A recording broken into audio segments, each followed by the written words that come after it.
Sometimes we walk into a space and feel immediately calmer, not because it's empty, not because it's decorated in a certain way, but because it feels ordered in a gentle way. There is structure, but it isn't sharp. There is presence, but it isn't heavy. Today, I want to talk about this kind of quiet structure in space through something called Neo-Deco. Not as a trend, not as a style to follow, but as a way of understanding how shape, rhythm, symmetry, color, and softness can support our inner state. Neo-Deco is a modern design style that blends classic Art Deco with contemporary simplicity and functionality. I've added a few images to the video so you can better imagine what the style looks like. Neo-Deco is often described through geometry, but it's not rigid geometry. The shapes are structured but softened. Lines are clear but rounded. Forms feel intentional without feeling strict. Psychologically, this matters. Our nervous system responds well to environments that feel predictable but not harsh. We need order, but we also need softness. Neo-Deco sits right in that balance. It creates a sense of stability without pressure, of elegance without effort, and that combination can be deeply calming. Environmental psychology shows that humans feel safer in spaces that have visible order. When shapes repeat, when proportions make sense, when visual rhythm is consistent, the brain works less to process the environment. Less scanning, less tension. Studies on cognitive load show that excessive visual complexity increases stress and mental fatigue, while structured environments reduce it. What Neo-Deco offers is not complexity, but organized simplicity. The mind doesn't need to solve the space, it can rest inside it. Sharp edges create alertness. Soft curves create ease. This isn't symbolic, it's physical. Rounded forms are perceived as less threatening by the brain. Research in visual perception shows that people associate curved shapes with safety and comfort, while sharp angles increase vigilance. This is one reason why rounded furniture, arches, and curved objects feel more welcoming. Neo-Deco uses geometry, but it softens it. That softness matters not just visually, but emotionally. While I'm talking about this, you might see me working with a future candle model. As some of you may already know, I'm creating natural candles. Over the past year, I've spent a lot of time learning about candle making, testing different wicks, natural ingredients, and formulations. At this point, I've found the wick, the wax, and the making process that truly aligns with my expectations, values, and need for something genuinely natural. Now I'm at the stage where I need to choose the shape. I've been working with this capsule-like form, and the more I looked at it, the more I realized how neo-deco it feels. It almost looks as if it was designed specifically for neo-deco. That realization is actually what gave me the idea for this episode. Anyway, let's talk about color and emotional depth. Neo-Deco often works with deeper, muted tones rather than bright or flat colors.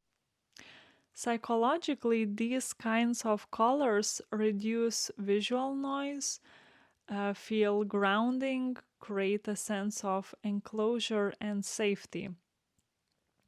Research in color psychology suggests that overly bright or saturated colors increase stimulation, while deeper, muted tones support emotional regulation.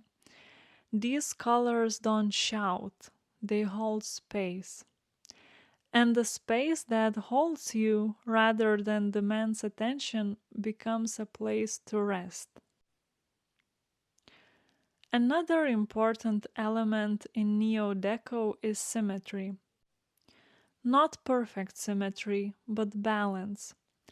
Symmetry is one of the ways the brain recognizes order in a space. When elements feel evenly distributed, the environment becomes easier to process. Research in visual and environmental psychology shows that balanced compositions require less cognitive effort.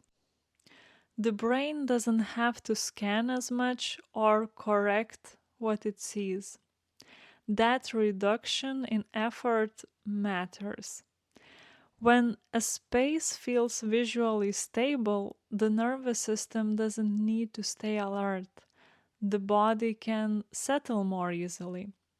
Symmetry doesn't mean mirroring everything exactly. What tends to feel most supportive is soft symmetry, a sense that visual weight is balanced, even if objects aren't identical. For example, a table with two similar sized objects placed on opposite sides, not the same shape, but similar in visual weight.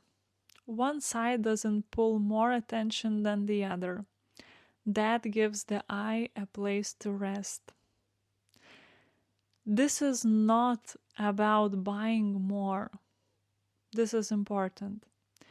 It does not mean you need to add more objects. It does not mean redecorating everything. It does not mean completely following this design trend. You can apply this way of thinking by editing what already exists in your space, not by adding more. Sometimes calm comes not from more design, but from clearer structure, lines, visual rhythm, and balanced sharpness. For example, notice the lines in a room. Sometimes lines are broken, but we don't even notice it. Look around you and focus on the lines you see. For example, a shelf creates a horizontal line. Maybe a shelf stops abruptly. A table edge cuts across a softer form, or several small objects interrupt one longer line. The eye keeps stopping, and the space feels slightly unsettled. You don't need to change the furniture. Often it's enough to simplify what sits on that line, removing two objects instead of adding one, letting one clear line continue without interruption. That alone can calm the room. Sometimes calm doesn't come from change, it comes from removal, from letting one thing breathe, from allowing structure to become visible again. Another example is visual rhythm. Visual rhythm is how the eye moves through space. When rhythm is interrupted, it often looks like this: different shapes competing, uneven spacing, or one element visually louder than the rest. The eye jumps instead of following. You can soften this without buying anything. Group objects instead of scattering them. Repeat similar shapes. Also, removing sharpness does not require repurchasing all furniture or huge investments. A room can feel tense not because it's cluttered, but because everything is angular. A sharp edged table, straight backed chairs, hard rectangular forms repeating. Place one curved, rounded object near a sharp line. Let a curved form interrupt the angle. Or maybe place a round bowl on a rectangular table, a soft edged object near a sharp shelf.